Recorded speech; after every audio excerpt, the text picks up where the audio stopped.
Om Purnamadaha Purnamidam Purnat Purnam Mudachyate Purnasya Purnamadaya Purnameva Vashishyate.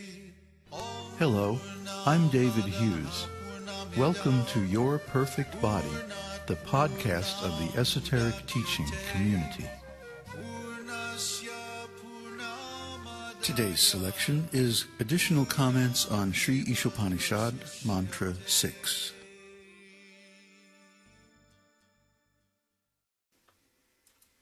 He who sees everything in relation to the Supreme Lord, who sees all living entities as his parts and parcels, and who sees the Supreme Lord within everything, never hates anything or any being. So let's look a little bit deeper into this shloka. Someone who sees everything in relation to the Supreme Lord must also see the Supreme Lord. In other words, without some direct consciousness of the Supreme, how can we see everything in relation to Him? Well, some people say that we can see through our intelligence, and this is true. To a certain extent, we can see by knowing or by hearing about the relationships of everything to the Supreme Lord as His energy. We know that the soul, for example, is emanated by the marginal potency of the Lord. The spirit soul is a minute part and parcel of the Lord, and inherits a lot of His spiritual qualities. But simply to know intellectually that everything is related to the Supreme Lord is a limited platform. Why? Because we don't always have full control of our mental faculties. The mind is easily distracted, overwhelmed, confused, disturbed, and agitated by the senses and by the qualities of this material world. When that happens, we lose our intelligence. Krishna says in Bhagavad-gītā that while contemplating the objects of the senses, a person develops attachment for them. And from such attachment, lust develops. And from lust, anger arises. From anger, delusion arises, and from delusion, bewilderment of memory. When memory is bewildered, intelligence is lost, and when intelligence is lost, one falls down again into the material pool. Bloop, as Prabhupada used to go. So, our intelligence, because we're in this material world, and our potency is limited, our intelligence is fallible. We already know that we have 4 material defects. We have imperfect senses, so we don't see things the way they are. That means we're in illusion about the nature of reality, and therefore we make mistakes. However, we also have the cheating propensity to try to cover these things up. So in such a condition of life, we cannot help but become influenced by the material energy. And when things get really out of hand, that's exactly when we lose our intelligence. During those intense situations when we most need to remember Krishna, when we most need to see things in relation to Krishna, that's exactly the point at which we lose our intelligence. We contemplate the objects of the senses, and by contemplating, we develop desire and attachment for them. But because we can't always get our desires, we become angry. As soon as we become angry, then our memory becomes bewildered. We don't remember the last time this happened, and we got into so much trouble. So we go and we do it again. And of course, when memory is bewildered, intelligence is lost. Because, the last time you did this, you got yourself in big trouble. So why are you doing it again? You must have lost your intelligence.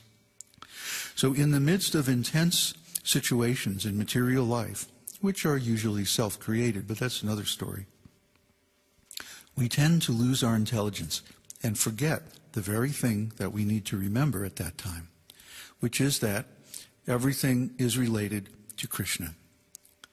Why? Because of desire. We desire the things in the material world that we think will give us pleasure. And we don't realize that Krishna is actually the source of all those qualities that we are seeking to enjoy. So we try to enjoy them through his energy instead of from him directly. This is a strategic mistake on our part, because we then become entangled with the material energy. And since the material energy is a lot stronger than we are, it overwhelms us. We lose our intelligence and we forget to see everything in relation to the Supreme Lord. So it's a good start to read things in the scriptures, like Īśopaniṣad and Bhagavad-gītā, and try to cultivate this equal vision of seeing everything in relation to the Lord. However, we need to understand that our intelligence is fallible. So we need to find another way to see everything in relation to the Supreme Lord that is not subject to the same failures as our intelligence is. That means we need to contact the Supreme Lord directly so that we can see him at every moment and be aware of his presence constantly. One good way to do that is the practice of the presence. You should all read this wonderful little book. It's out there on the internet, and you can find it very easily from Google. It's called The Practice of the Presence by Brother Lawrence. Brother Lawrence was a 15th century English monk, and he perfected the practice of a constant inner dialogue with the Lord in the heart. In other words, he would keep a running conversation going with the supersoul within his heart.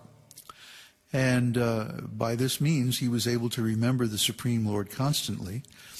And although he was just a very simple kitchen monk, he became very powerful spiritually. So his teaching is still potent and remains a source of inspiration for many, including myself. I read this a few years back, and I decided to try it. Now, at first, you might think, well, this is just imagination. You know, if you read this book, Conversations with God, one contemporary author has written, you get the impression that he's making a lot of this up, that he's putting words in the Lord's mouth that he wants to hear. And that might be true in the beginning of this practice, but especially when combined with other powerful spiritual practices, such as the recitation of the Lord's name, japa, either Om Namo Bhagavate Vasudevaya, or Hare Krishna, Krishna Krishna, Hare Hare, Hare Ram, Ram Ram, Hare Hare. Or so many different Vishnu mantras available that you can address the Supreme Lord by his name. And this is another good way to remember him. Unfortunately, in our culture, it is awkward to go around chanting all the time. People don't understand. They give you funny looks.